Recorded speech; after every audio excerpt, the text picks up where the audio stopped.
കടക്കറ എന്റെ കാലാടിട്ടാ. ഈ കപ്പൽ ആടി ഉലയുകയില്ല സാർ. സാർ ഇതിനൊരു കപ്പിത്താനുണ്ട്. സമയം എന്തായി? 3:30. അമേരിക്കയിൽ ഇപ്പൊ രാത്രി 3:30. ജീവിക്കുകയാണെങ്കിൽ അമേരിക്കയിൽ ജീവിക്കണം.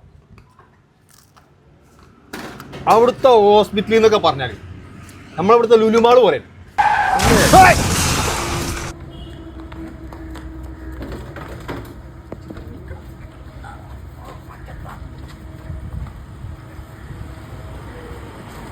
എന്തൊരു മാറ്റാണ് നമ്മുടെ ആശുപത്രികളിൽ. ഞാനൊക്കെ അവിടെ പോയി ചികിത്സിച്ചാലോ എന്ന് ആലോചിക്കുകയാണ്. പക്ഷെ ഞാൻ പോയാൽ ആളുകൾ പറയും ഇയാളെന്തൊരു പിശുക്കനാണ്, അതുകൊണ്ടാണ് ഞാൻ പോകാതിരിക്കുന്നത്. പക്ഷെ എന്തൊരു സൗകര്യമാണ് ഇപ്പോൾ ഒരുക്കിയിരിക്കുന്നത്.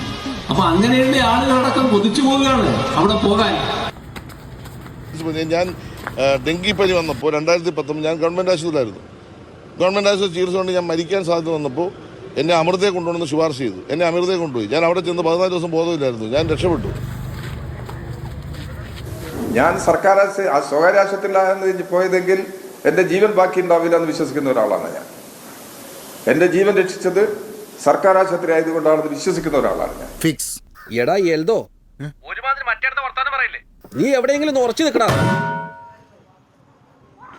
ഹലോ, ആ മീസാൻ കല്ല് വിൽക്കണ കടല്ലേ?